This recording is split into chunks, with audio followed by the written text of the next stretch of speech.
What's going on, YouTube? Welcome to another video. It is your girl Sammy, and in today's video it's going to be a little bit different. As you can clearly see by this whiteboard, I am going to be taking you through step by step the exact process that I would take a one-on-one client through if they were trying to lose 20 pounds in 6 months. And listen, before I get into everything, we're going to go through nutrition, the habits you need, how to track, the training you're going to need to do, the mindset that you're going to need to have. Before I jump into it, I do just want to say, like, yes, you can find all of this information from AI. You could go on ChatGPT and literally Google all of this stuff, and it's gonna spit back some pretty similar information, okay? This is exactly what works for my ideal client. So if you are a high achieving woman who is very, very successful on paper, maybe in your career, in your lifestyle, you're in a good relationship, like you're doing very well for yourself and you like to strive for excellence, you like to strive for just like being better, doing better, living a more fulfilled life, this is going to be exactly for you. It's gonna take the guesswork out of it, but then also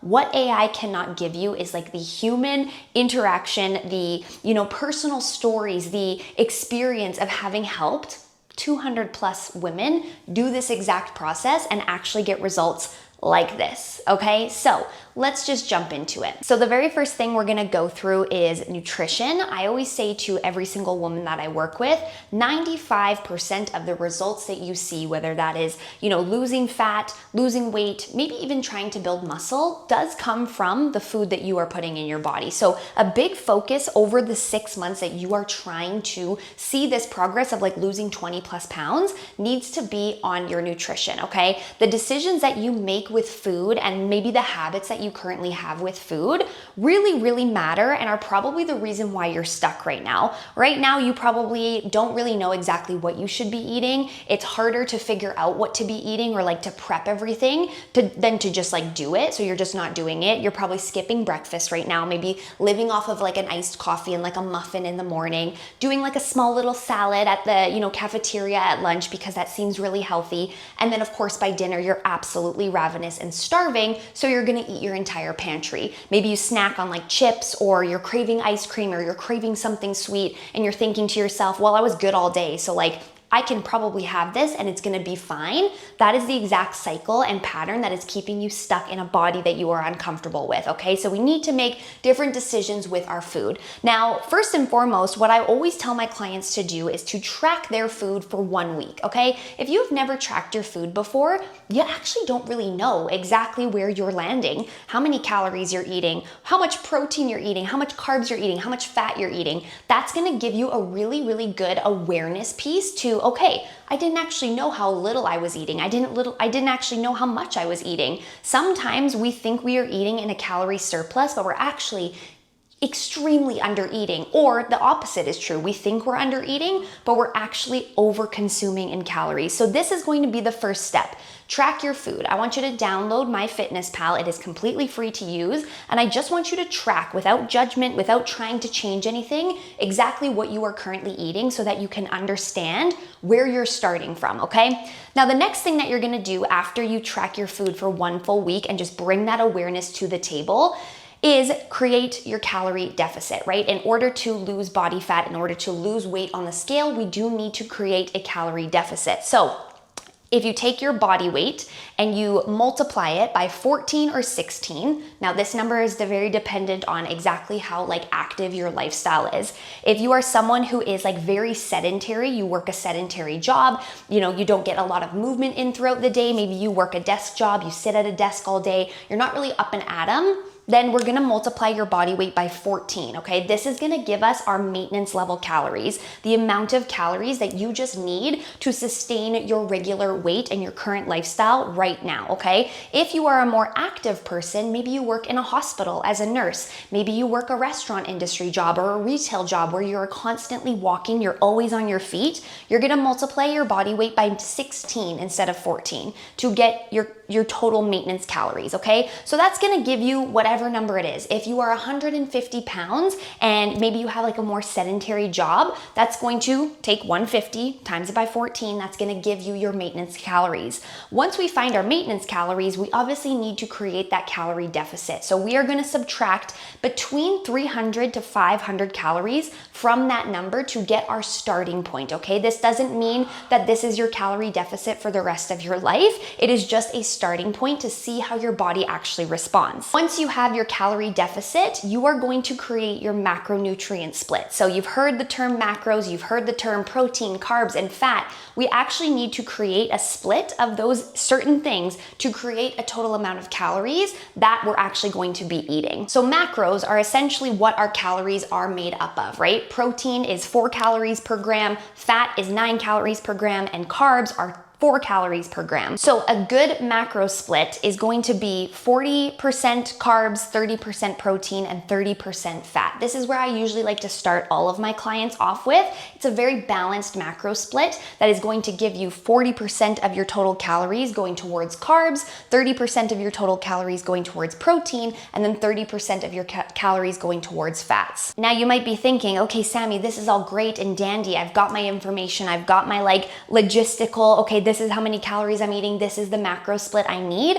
Now, what am I supposed to eat? That is a very good question, okay? Here is a list of all of the foods that I would be focused on. You can screenshot this, you can write it down, you can do whatever you want with this list, but this is exactly the foods that I would be eating if I wanted to keep this macro split super, super consistent and also be eating whole nutrient dense foods. You can fill your calories with, you know, if it fits your macros, maybe more processed foods, maybe a little bit more junky foods. You're gonna hit your targets, but your body is not going to respond the way that you want it to. You're not going to look, you know, the way that you want to. You're maybe not gonna lose as much fat or weight on the scale as you want to. We need to keep this macro split and our total calories with as much whole nutrient dense foods as possible, okay? So I want you to think of this as like single ingredient foods, things that just have that one specific ingredient. We wanna try to stay away from the processed foods all the time. We can still have a bit of a balance and a bit of a, you know, moderation in our diet.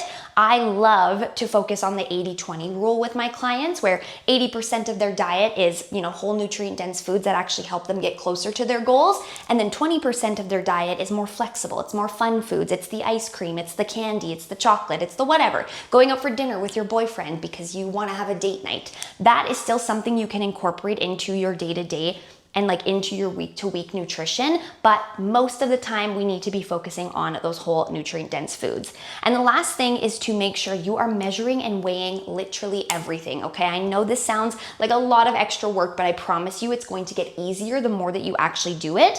Get yourself a food scale from the grocery store, order one off of Amazon, I don't care, but you need to be measuring and tracking and like weighing everything effectively so that you actually know exactly what is going in your body. So the next piece of the puzzle is the training side of it. Of course, we need to be going to the gym. We need to be getting stronger. We need to be building muscle while we are also losing fat, because we're going to start shaping our body this way. Yes, a lot of it comes from the nutrition, but if we're not exercising and we're not lifting weights, we're not going to see that shape and that definition that we really want to.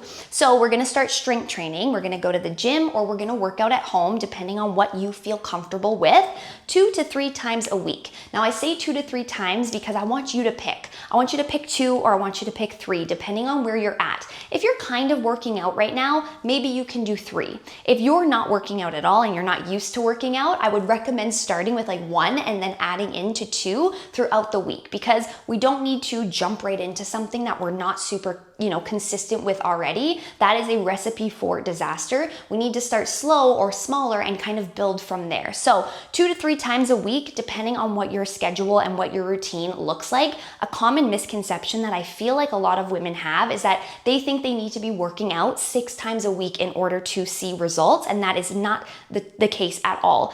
A lot of the times you don't have time to go to the gym 6 times a week. I don't even go to the gym 6 times a week. I go to the gym 4 times a week, and I have built the body of my absolute dreams, or am building the body of my dreams, only by strength training 4 times a week. So the real point I want to kind of get across is, like, we want to focus on quality of workouts over quantity. It doesn't make sense if we need to work out 6 times a week, because they're probably not going to be the greatest workouts. Your body's not going to recover properly. And just, again, who has time to do that, right? So 2 to 3 times a week. And then this is a lovely little list of at-home workouts you can do and gym workouts that you can do. So screenshot this, write it down, whatever you need to do, save this video, come back to it. But these are the exact workouts that I will give my clients who are fairly new to the gym or like beginners in workouts. Very, very good to just get the ball rolling, okay?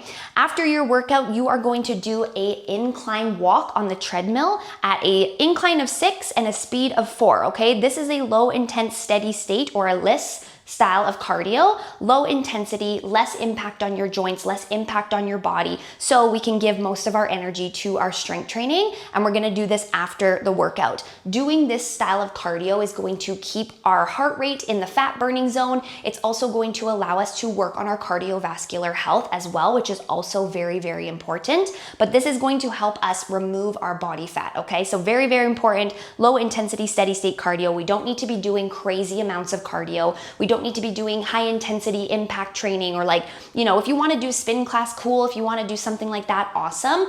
Not all the time, because our body has a harder time recovering from it. And it's also not something that we can usually keep up with for a long amount of time. Like, your body's gonna get tired. You're probably gonna get sick of it. You maybe won't see the results that you want because maybe we're not focused on strength training either. I spent a lot of time only doing spin and thinking that that was gonna change my body, and it absolutely did not. That was actually when I was like the most uncomfortable in my body, because I was kind of like skinny fat. I had no muscle definition, no shape to my body, and I was just like beating myself up doing high intensity cardio all the time. So I couldn't recover. So again, very important, we need to rest and recover. That's why we're only working out like 2 to 3 times a week. Again, just to get the ball rolling and allow our body to properly recover. Rest is not something that we need to earn. It's not something that we shouldn't be doing. It's actually such a crucial part of your body actually responding the way that you want it to. If you are go, go, go, go, go all the time, like, yes, we need to challenge ourselves, but we also need to recognize that rest and recovery and allowing our body to actually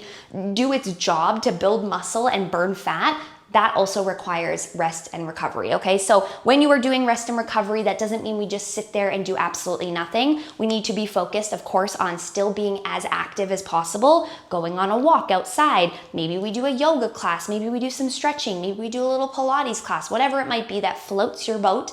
We can incorporate that into your rest and recovery days. So we're going to do that for the next 6 months, okay? Now, the other really, really important thing that we need to keep in mind are our daily habits, okay? Because you can be eating perfectly and you can be, you know, training 100% compliant every single week, but if these couple of little habits are not also in check, our body probably won't respond again the way that we really, really want it to. We need to have all the pieces of the puzzle together in order to allow ourselves to get where we want to. So our habits are gonna be 3 liters of water every single day. And if you are thinking in your head, Sammy, holy shit, that is a lot of water. I'm not used to drinking that much. Again, we need to start slow. If you are drinking like absolutely no water at all every single day, I want you to start with 1 liter. And then once you hit that 1 liter for like 5 or 6 days in a row, you can bump it up to 1.5 and then bump it up to 2 and then bump it up to 2.5 and then 3. You get the point. We don't need to jump to this right away if you are used to drinking like 0 water every single day.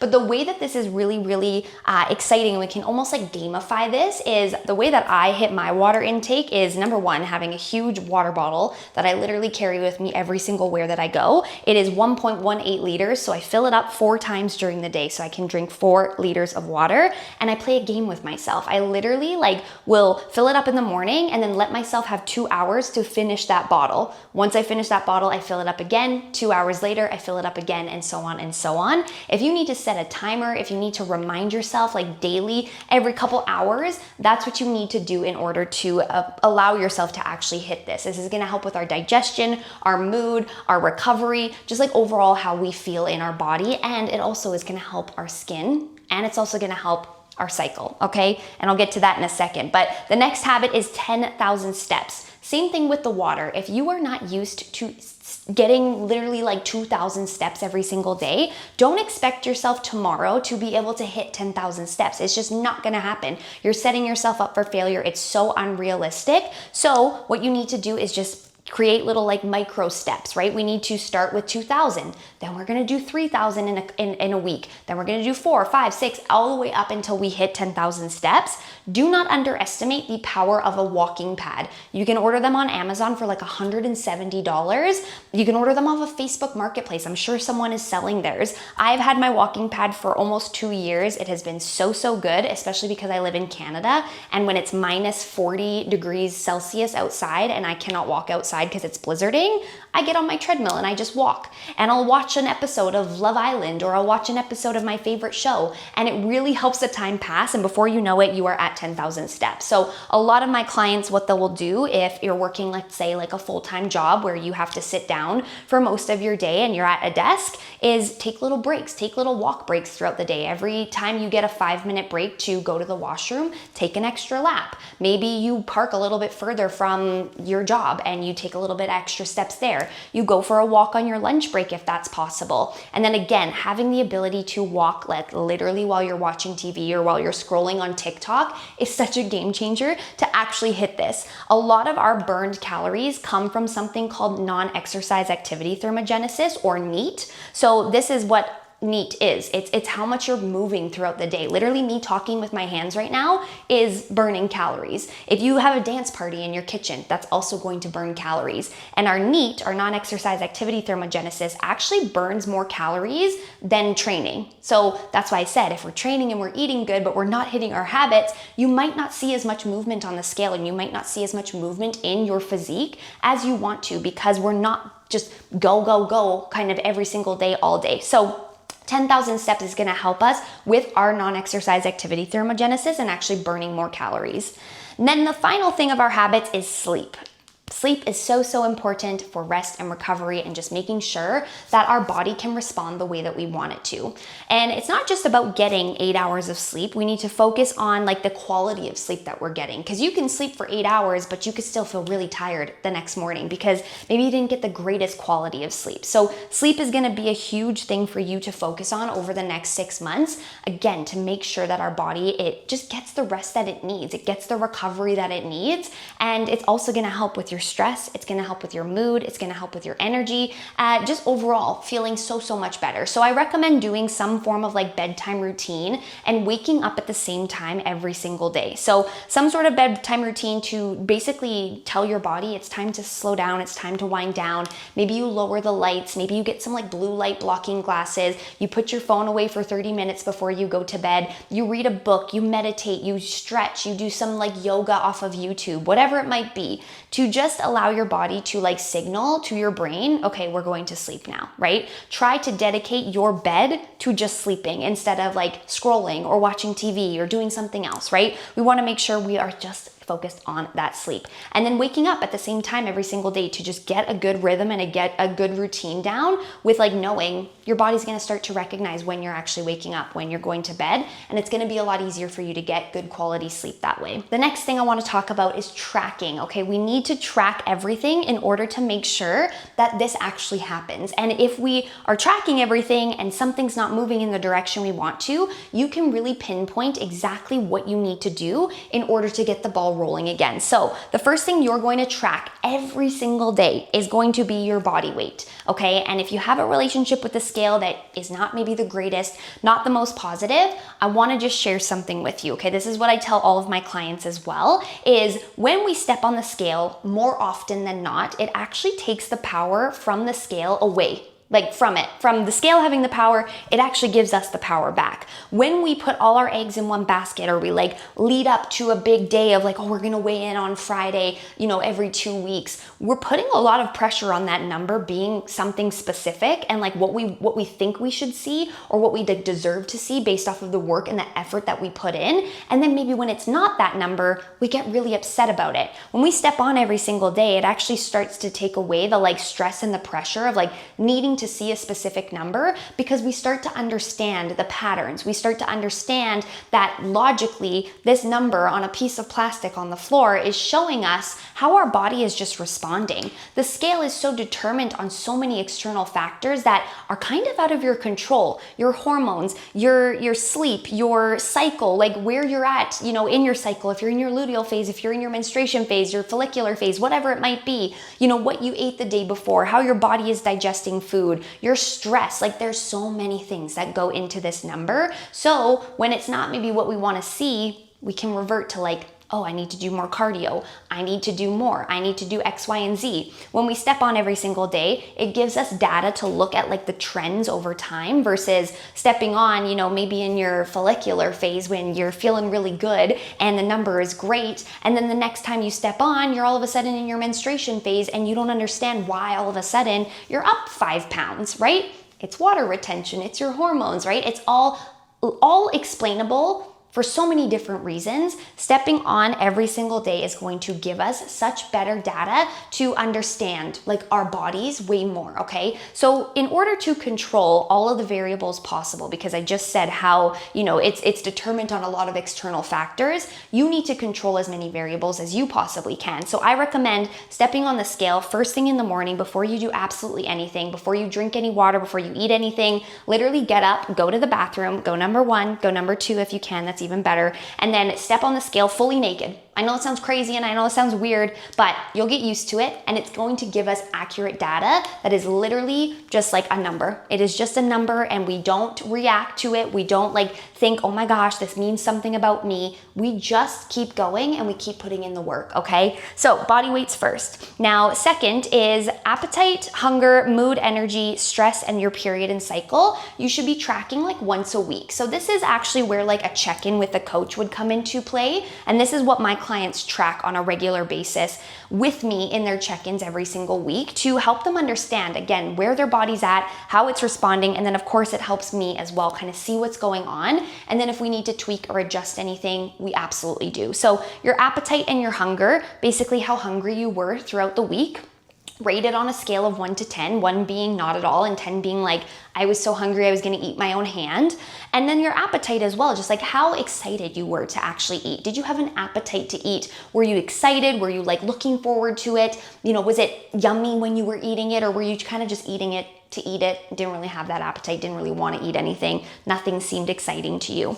Your mood and your energy, I would rate on like a scale of 1 to 5. 1 again being, you know, really bad or not great, and 5 being like awesome. So we want to obviously have great mood and great energy. And if we pair our nutrition, our habits, and our training in, you know, what I just talked about, you should relatively have pretty good mood, pretty good energy. You're gonna notice these shifts like almost immediately. Your stress is really important to track as well, because it does have a big response in how your body chooses to respond to all the stimulus that we are giving it. Again, you can be working out perfectly, eating perfectly, hitting all of your habits, but if you are stressed, your body is going to fight you tooth and nail. It's not going to respond. I can promise you that. I have seen it over and over and over again because your cortisol gets elevated. And what happens when cortisol gets elevated? We hold on to body fat because our body is kind of going into this like panic, fight or flight mode. And so we really want to make sure we are managing our stress as best as we possibly can. Now, I understand like things happen. Life throws you curveballs. Life can suck sometimes. Like really crappy things happen. Work is really stressful. Maybe you have kids. Maybe, you know, there's financial stresses. Like there's always going to be something that is stressful in our lives. That is a no given. Like it's going to happen. But how we manage it, how we respond to it is really important. Again, for our body to actually respond and for us to just feel our best. So the ways that I manage my stress is by reading, is by meditating, is by taking Epsom salt baths, is by stretching, is by talking to a friend, is by going for a walk, listening to my favorite song and having a dance party in the kitchen. Like there's always things that we can do to make ourselves feel a little bit better. But if we are constantly running at like a high level of stress, we really need to take a step back and think about like what is actually going to solve this and how can I actually make this better? If that requires you like leaving a job that is so stressful, it's impacting you to such a greater extent, that maybe needs to happen. Like I'm just saying, that's an example. And then the last thing is your period and your cycle. So your cycle as a female, what you go through, the 4 different phases of your cycle. So your follicular phase, your ovulation phase, your luteal phase, and your menstruation phase. Those 4 things can give us a big awareness piece into like why our body is responding the way that it is, why your energy's a little lower, why your mood's maybe a little bit off, maybe why you're feeling a little bit more stressed out, maybe why you're holding on to a little bit more water, why you're maybe a little bit more inflamed or puffy or what have you. Like everyone's body is going to respond very differently to their cycle. And this is not something I want you to track to like change anything. Like I'm a big believer that you don't really need to change your training style or your eating habits because of your period or because of your cycle. I think that it's an awareness piece. It's an awareness tool that's really helpful for women to utilize to understand their body more. So when we're at the gym and lifting, you know, the same amount of weight that you did last week feels extremely hard and you're like, why is this so difficult? Oh yeah, I just entered my luteal phase, so my energy is gonna be a little bit lower, right? Maybe the next week you're like, wow, I'm feeling really good. This is awesome. I'm gonna go hard at the gym because I have this extra energy because I'm in my follicular phase. Like it's all just awareness. It's all just something that we can be mindful of and not necessarily change anything about our approach, but just again, be understanding and like literally knowledge is power, right? The more understanding we have, the better off we're gonna be.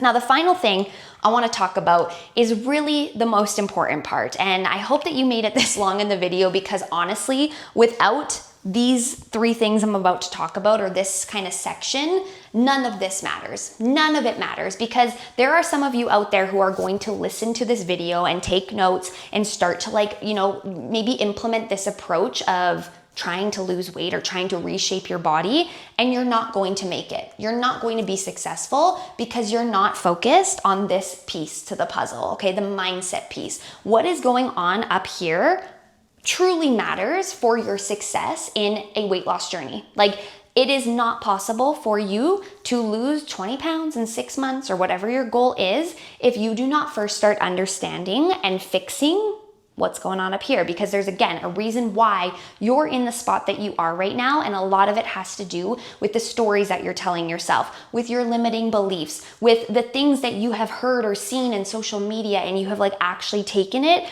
and made it a part of who you are. So mindset, let's talk about the first thing is self-trust, okay? Self-trust is really the most important piece to the puzzle here because if you don't trust yourself to be able to follow through, keep the promises that you make with yourself, none of this is going to happen at all, okay? And I don't expect you to just snap your fingers, by the way, and all of a sudden have this self-trust. I want you to think of self-trust as a bank account, okay? A bank account that you open today or whatever day you start, you know, this journey to bettering yourself. And in that bank account, every single time that you make a deposit, that is you following through with what you said you were going to do, because that is where self-trust comes from. It truly just comes from you doing the shit that you say you're gonna do. So this could be as simple as I set my alarm for 6 a.m. and I woke up at 6 a.m. and I turned off my alarm the first time. That's a deposit into that self-trust account. And maybe you make your breakfast the night before and you eat it, and it's a high protein breakfast that's gonna keep you full and satisfied for like the entire morning. That's another deposit. We go to the gym when, you know, we're really tired. It was a busy day at work. We maybe got in a fight with our friend, but we choose to go to the gym anyways. That's another deposit in that self-trust bank account. Every time we take money out or we make a withdrawal from that account is us breaking that self-trust with ourselves. So we say we're gonna wake up at 6 a.m., but then we hit snooze 3 times because we're really tired and maybe stayed up a little bit too late watching Love Island last night. And so we break that self-trust. We take a withdrawal out of that account. Then, you know, we don't eat breakfast because we're in a rush and we maybe grab a banana out the door. Maybe seems like a good idea, but that's a withdrawal. Same thing with the gym. Like we don't go to the gym when we said we were going to. We're taking money out of that account. So I don't know about you. I want to be a rich girly, okay, with a really big bank account. That's how you create that self-trust. And from self-trust comes confidence. So the more times we can actually prove to our brain that we are someone who follows through, the better off we're going to be in continuing to make decisions that align with that like belief in ourselves. If you are someone who doesn't trust yourself, do you really think you're gonna follow through for long enough to see these results happen? Probably not. You're gonna make some excuse up, some story up in your head of like, I'm not someone who's consistent, I'm not someone who can follow through, and every single thing that happens that proves that point to be true is another like point for your brain to be like, see, I told you so. We're not someone who can stay consistent. We're not someone who can follow through. So what's the point of even trying? That is where self-trust really comes into the picture and is such an important piece to the puzzle of like making sure you can actually do the things that are even on this whiteboard. Now, the next thing is the all or nothing mindset. This is something that has come up with every single person that I have ever worked with, and it's something that I have struggled with myself, thinking that if it's not perfect or if it's not 100% to plan, or if you mess up once, everything is completely ruined. And you might be thinking in your head, no, I've never thought that before. I've never struggled with that mentality because I don't think if things, don't go perfectly, it's not worth it. If you're watching this video and you're trying to lose 20 pounds, you likely have this mentality where maybe you eat one cookie in, the afternoon for a little snack. And then the next day you punish yourself with doing like an hour of cardio because you had this cookie. That is the all or nothing mindset. It has to be all or it doesn't matter. It's nothing to you, okay? So in fixing this is really, really just being aware of the mindset of the all or nothing and making a different decision, okay? So reminding yourself, it is what you do most of the time that matters, not what you do some of the time. It's okay to enjoy yourself. It's okay to have a dinner out. It's okay to, make a decision that maybe doesn't 100% align with your goals, but is something that genuinely brings you joy in the moment. The thing that I always tell my clients is to get back on track or make the next best decision that you possibly can as soon as possible. So if you do have a meal off of your plan, or maybe you don't eat the whole nutrient dense foods for one meal of the day, that doesn't mean we need to punish ourselves or like make up for it or do something drastic to like get back to where we were. It's just that the next decision has to be aligned with what you want to do and what makes you feel best. So the next meal is a whole nutrient dense meal that hits your macros, hits your calories, etc., right? Like it's not something that has to be, okay, now the entire day's ruined. Oh, the entire weekend's ruined. Oh, I'll just start on Monday. Oh, I'll just start before this next vacation. That is the all or nothing mindset. Until we fix that, you are never going to get further than like a week or two into this journey and never going to actually see this big of a transformation happen. And the final thing is self-sabotage. And self-sabotage can look so different for so many people.